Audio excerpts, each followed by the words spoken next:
नमस्कार, मैं योगेश राणा। उत्तराखंड में नगर निकाय चुनाव तो राज्य के 102 निकायों में होने जा रहे हैं, लेकिन सबसे अधिक चर्चा में हल्द्वानी और रुद्रपुर है, खासकर बीजेपी की अंदरूनी राजनीति को लेकर। अभी बात हल्द्वानी की करेंगे, अगले वीडियो में रुद्रपुर पर कर लेंगे। ऐसा लगता है उत्तराखंड बीजेपी में एक वर्ग हल्द्वानी में बन रहे ताजा राजनीतिक समीकरणों के जरिए पार्टी में एक लंबी लाइन खींचने की तैयारी कर चुका है। यह बात मैं इसलिए कह रहा हूं क्योंकि हल्द्वानी मेयर पद की उम्मीदवारी पर दावा करने वाले गजराज बिष्ट पत्रकारों से बहुत ही जोर देकर कह रहे हैं, अब जब उन्होंने मेयर पद की उम्मीदवारी पर दावा कर ही दिया है तो फिर कोई संशय नहीं होना चाहिए, रेस में केवल और केवल अब वो ही है। अब सवाल उठता है, आखिर गजराज सिंह बिष्ट को इतना आत्मविश्वास क्यों है अपनी दावेदारी को लेकर।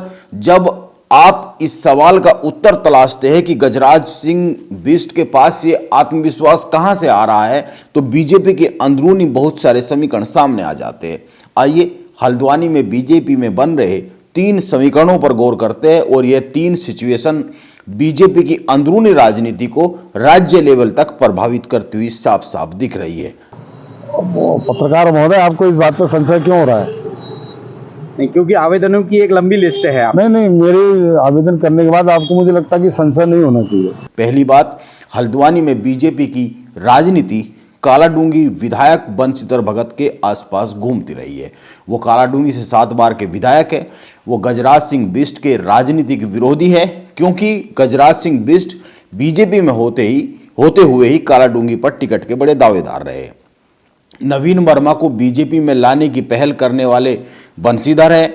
इसके बाद भी नवीन वर्मा की ज्वाइनिंग के समय बंशीधर भगत वहां पर मौजूद नहीं रहे, जबकि नवीन वर्मा की ज्वाइनिंग का सारा ताना बाना ही उन्होंने बुना। उन्होंने ही सीएम से नवीन वर्मा की मुलाकात कराई।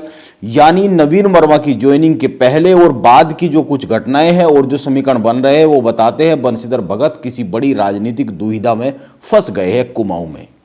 एक तरफ गजराज सिंह बिष्ट की मेयर पद पर की गई उम्मीदवारी पर दावेदारी है। गजराज सिंह बिष्ट के साथ नैनीताल जिले से बीजेपी के बहुत से लोग सीधे सीधे खड़े हुए दिख रहे हैं और राज्य लेवल पर भी 2 पूर्व मुख्यमंत्रियों सहित कई सारे लोग हैं जो विशिष्ट लोग हैं, जो खास लोग हैं। और गजराज सिंह बिष्ट बंशीधर भगत के राजनीतिक क्षेत्र में बीजेपी के सबसे बड़े प्रतिद्वंदी है, जैसे मैंने कहा। और बंशीधर भगत अचानक से खामोश हो गए। यह समझा ही जा सकता है इस वक्त उनके सामने राजनीतिक तौर पर एक दुविधा ने जन्म ले लिया है। अगर वो नवीन वर्मा के साथ जाते हैं तो बीजेपी में वो जिस गुट में दिखते हैं, जो गुट उनके साथ रहता है, उसी के विरोध हो सकता है, क्योंकि जो उनके साथ है, क्योंकि जो नवीन वर्मा की ज्वाइनिंग हुई है उसमें बंशीधर भगत के आसपास के करीबी लोग भी दिखे नहीं है। खुद 2 बार के मेयर जोगेंद्र रौतेला भी शामिल नहीं हुए और जोगेंद्र रौतेला को तो माना जाता है कि उनके गुरु बंशीधर भगत ही है।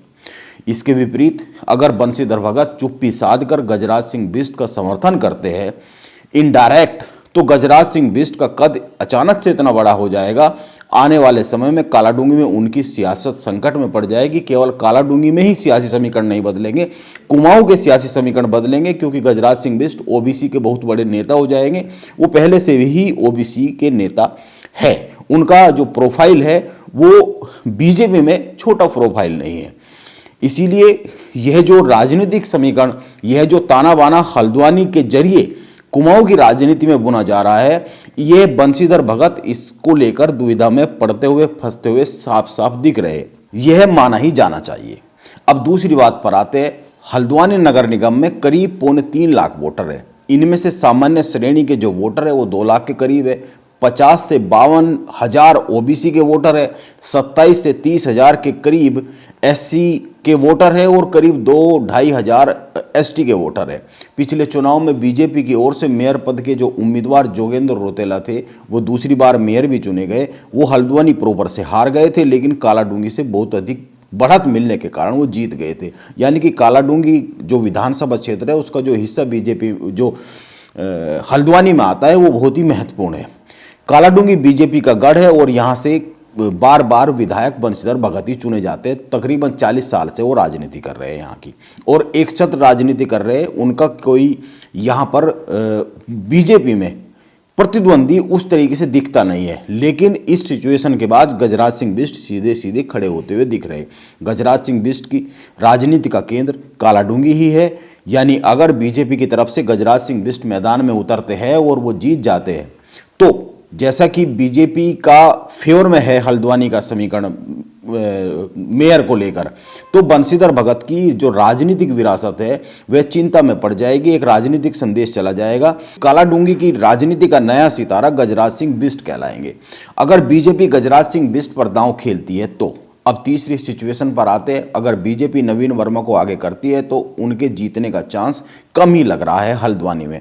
भले ही हल्द्वानी बीजेपी के लिए फेवर का मैदान हो, क्योंकि नवीन वर्मा को आगे करते ही बीजेपी में दो समीकरण एकदम से एक्टिव हो जाएंगे। एक, बीजेपी के कार्यकर्ताओं में यह संदेश चला जाएगा, अपने पास एक मजबूत ओबीसी नेता होते हुए पार्टी ने बाहरी को मेयर पद के लिए उतार दिया। अभी अभी केदारनाथ उपचुनाव में आशा नोटियाल को टिकट देकर बीजेपी ने यह संदेश दिया है कि बाहरी सेकंड है बीजेपी नेतृत्व के लिए। बीजेपी के जो कैडर से आने वाले नेता है वो फर्स्ट है, पहले नंबर पे वो आते हैं। इस वक्त नैनीताल जिले में और बीजेपी में राज्य लेवल पर भी बहुत से लोग हैं जो गजराज सिंह बिष्ट के लिए लॉबिंग करते हुए दिख रहे हैं। जैसा कि मैंने बताया, इसमें दो पूर्व मुख्यमंत्री भी है। नवीन वर्मा को अगर उतारा जाता है मैदान में तो पार्टी के जो ये अंदरूनी समीकरण है बीजेपी के, ये नवीन वर्मा के विरोध में चले जाएंगे। और रही बात गजराज सिंह बिष्ट की, तो अभी तक उनके विरोध में कोई बात सामने तो नहीं आई है, सीधे कोई विरोध में दिखा नहीं है। हाँ, जो लोग नवीन वर्मा को बीजेपी में ज्वाइनिंग के वक्त मंच पर मौजूद थे वो गजराज सिंह बिष्ट के फेवर में नहीं है ये कहा जा सकता है, लेकिन वो भी बीजेपी हाईकमान के फैसले से बाहर नहीं जा सकते। यह सीधी सी बात है। इसके विपरीत नवीन वर्मा के विरोध में कुछ समीकरण गजराज सिंह बिष्ट के दावेदारी करने के तुरंत बाद ही उभरने लगे हैं। नवीन वर्मा व्यापारियों के नेता है और देवभूमि उद्योग व्यापार मंडल उनके विरोध में आकर खड़ा हो गया। यह व्यापारियों का ही एक संगठन है। व्यापारियों के कई सारे संगठन है राज्य लेवल पर और हल्द्वानी में भी, उनमें से ये एक है। और इस संगठन ने गजराज सिंह बिष्ट का खुला समर्थन घोषित कर दिया है। इस तरह की खबरें आज के हल्द्वानी के अखबारों में भी छपी है।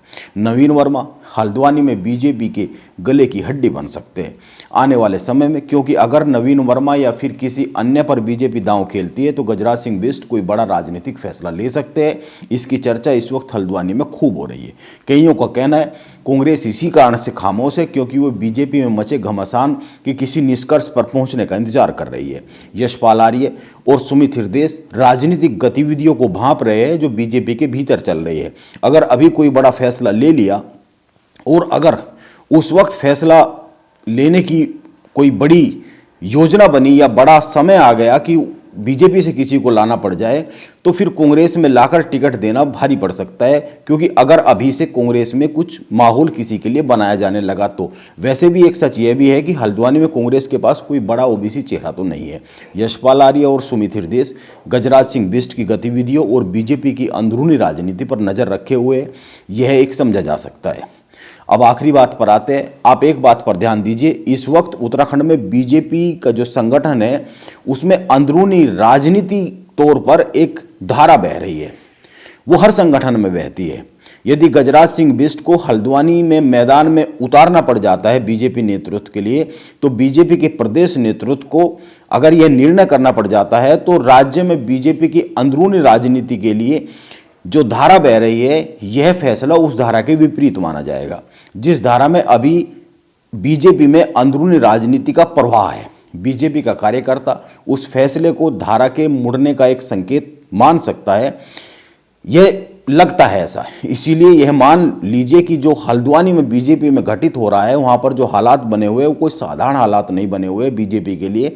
परिणाम जो भी आए हल्द्वानी में बीजेपी के अंदरूनी जो हालात बने हैं उनसे, वो परिणाम जो भी आए वो परिणाम राज्य की जो बीजेपी में राजनीति है उसको प्रभावित करेगा अंदरूनी तौर पर, यह तय ही मानिए।